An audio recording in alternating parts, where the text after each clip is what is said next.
Assalamualaikum warahmatullahi wabarakatuh. Alhamdulillah kita masih berada di sini dalam Tazkirah Mesra Uni KL 10 minit 10 malam terakhir. Dah berapa minit ya kita? Mau dah 50-60 minit ya.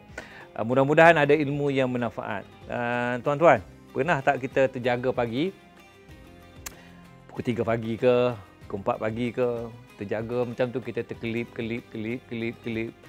Nak bangun tapi malas. Pernah tak kita kata sekejap lagi lah tidur? Tidur sekejap, tiba-tiba terjaga dah azan subuh. Alangkah ruginya kita. Dan alhamdulillah kebanyakan daripada kita semasa bulan Ramadan ini okey. Saya rasalah kita okey. Kita tak terpengaruh dengan keadaan tersebut. Tapi pagi tadi bila saya terjaga, Masya Allah, terasa letih sangat, terasa badan dah lesu. Inilah dia ujian ya, di hujung bulan Ramadan. Selepas kita melalui 25 hari, 26 hari, kita akan mula terasa kekurangan tenaga. Tak semua orang, saya yang rasa begitu.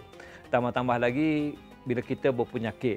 Dan Masya Allah, Subhanallah, macam saya ni kan ada diabetes, ada darah tinggi, ada lemah jantung, ada. Bila ada semua tu, kena makan ubat.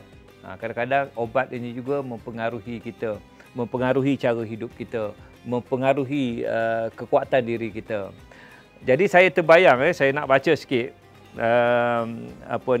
surah Al-Mu'min ataupun dipanggil juga surah Ghafir, ayat 67. Maksud dia macam ni. Dialah yang menciptakan kamu dari tanah, kemudian dari setitis air benih, air mani lah tu ya. Kemudian dari sebuku darah beku, kemudian dari seketul daging. Ini proses kita cerita. Kemudian dia mengeluarkan kamu berupa kanak-kanak. Masa kita kanak-kanak dulu kita puasa tak? Seronok bulan puasa ni. Kita tak puasa tapi kita nak makan, nak berbuka puasa dengan orang tua. Jadi ayah-ayah kita kadang-kadang, tak puasa tak boleh. Sekarang ni kita dah tukar dah trend tu. Mai kita berbuka puasa makan sekali. Ayah-ayah zaman sekarang dah beza dah sikit. Tapi yang saya nak cerita lagi belum habis lagi. Kemudian kamu dipelihara hingga sampai ke peringkat umur dewasa. Kemudian kamu dipanjangkan umur hingga sampai menjadi tua. Saya dah tua lah. Dan dalam pada itu ada di antara kamu yang dimatikan sebelum itu. Allah melakukan kejadian yang demikian supaya kamu sampai ke masa yang ditentukan untuk menerima balasan dan supaya kamu memahami hikmat-hikmat kejadian itu dan kekuasaan Tuhan. Allahu Akbar. Bila kita dalam keadaan lesu, bulan Ramadan ni kadang-kadang lesu lah, itulah kita berfikir, ya Allah, tak sama dah kudrat aku sekarang dengan masa kita muda dulu. Masa muda dulu, Masya Allah, macam tak ada apa-apa masalah. Dan ini membuat kita berfikir, walaupun kita di hujung Ramadan ini, bahawa kita bersyukurlah kerana kita masih ada di sini. Apa maksud kita masih ada di sini? Masih ada lagi di dunia. Masih ada lagi peluang untuk menjalani ibadat berpuasa yang telah kita lalui. Ada 2-3 hari lagi ya. Dan mudah-mudahan amalan kita yang kita lakukan sebelum ini, kita teruskan. Jangan putus asa, jangan lemah semangat walaupun dah letih. Baik, kita masih lagi di sini, di dunia ini. Yang paling pentingnya apa? Sebab itu bulan Ramadan ni mustahab. Apa dia? Bertaubatlah. Mohon keampunan Allah SWT. Sampai masa dan ketikanya, kita dah tak boleh dah tu. Walaupun kita ada nyawa. Bila?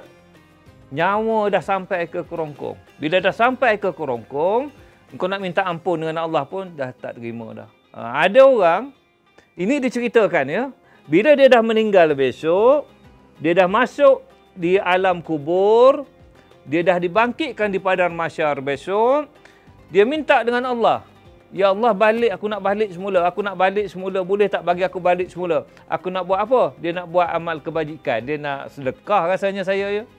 Itu yang dia minta dengan Allah SWT. Sebab itu dalam bulan Ramadan ini juga adalah bulan sedekah. Bulan yang semua orang jadi pemurah lah. Ini saya nak cerita satu pengalaman saya. Saya ada sahabat yang menjaga anak saya di Sudan. Sudan ketika ini, Allahu Akbar, tak adalah negara yang paling teruk sekarang. Duit tak ada. Duit pun dah tak ada. Makanan pun dah tak ada. PKP ini menyebabkan orang lagi susah. Jadi kerana saya ada kenalan di sana, saya pun beritahulah kepada follower saya di Facebook. Saya menceritakan saja. Saya tak minta apa-apa. Saya bercerita bahawa kami berfikir bahawa Abla Ibtisam yang menjaga anak kami di Sudan semasa anak kami di Sudan belajar di sana umur 13-14 tahun dalam keadaan susah. Saya kata saya nak bantu dia lah. Cerita perbualan di Facebook kerana dia ada kaitan dengan keluarga kami. Masya Allah, subhanallah, sekejap saja. Orang yang membaca tu dia kata, Prof, boleh tak kami nak bantu sama? Prof, boleh tak kami nak bantu? Sekejap, 2 jam, 10,000. Kenapa?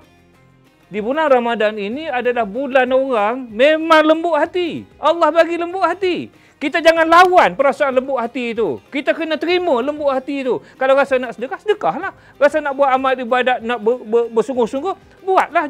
Jangan tak usah peduli orang. Masya Allah, subhanallah. InsyaAllah, kalaulah kita amalkan ini, kita bersyukur yang kita masih lagi hidup. Kita bersyukur yang kita masih lagi dapat menikmati bulan Ramadan tahun ini. Sebab itulah saya kata, pagi tadilah ini cerita syahdu pagi ni. Bila bangun pagi, bila keadaan letih, duduk dalam keadaan yang penat, sangat rasa, ya Allah, hai malahnya. Tetapi yang membangkitkan motivasi untuk bangun, membangkitkan motivasi untuk ambil wuduk, membangkitkan motivasi untuk masih lagi solat sunat, solat. Walaupun rasa macam tak ada tenaga, tetapi bila memikirkan bahawa Allah bagi lagi kita nyawa pada masa ini, kita bersyukur kepada Allah SWT. Dan satu perkara yang nak kata ganjil, bukanlah ganjil, tapi saya percaya khalayak semua yang mendengar pada hari ini bersetuju dengan saya. Kita nak pergi subuh, nak solat subuh berjemaah di masjid, malas. Kita rasa mengantuk, kita rasa malas sungguh-sungguh.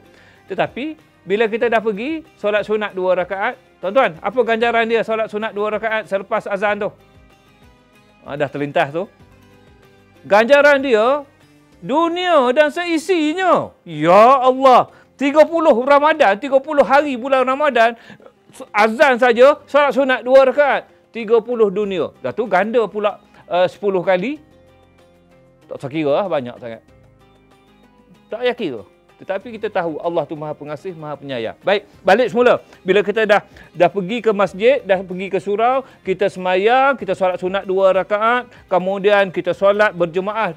Apa ni 2 rakaat subuh, lepas dah habis tu, macam mana keadaan kita? Terus hilang yang mengantuk-mengantuk tadi. Ya Allah, syaitan betul lah. Sebab tu kita kena lawan. Bila kita lawan, kita mencapai kemenangan. InsyaAllah bulan Ramadan ini kita akan mencapai kemenangan. Kalau kita, Masya Allah, subhanallah, Allahu Akbar, kita lawan nafsu kita. Sebab syaitan dah dirantai, orang kata. Yang ada tu diri kita je. Jadi kita lawan. Dan bila kita, macam mana nak lawan tu? Yang pertama sekali, macam kita katalah, saya kata, tajuk hari ni kan, kita masih di sini. Kita bersyukur bahawa kita masih hidup. Kita bersyukur yang kita masih lagi boleh lawan nafsu kita. Kita masih lagi bersyukur bahawa kita, insya-Allah lah, kita akan bakal menghadapi hari esok. So, esok kita jumpa lagi. Ini topik besok, topik penting lah. Topik hasil daripada bulan Ramadan yang telah kita lalui, insya-Allah. Assalamualaikum warahmatullahi wabarakatuh. Jumpa lagi.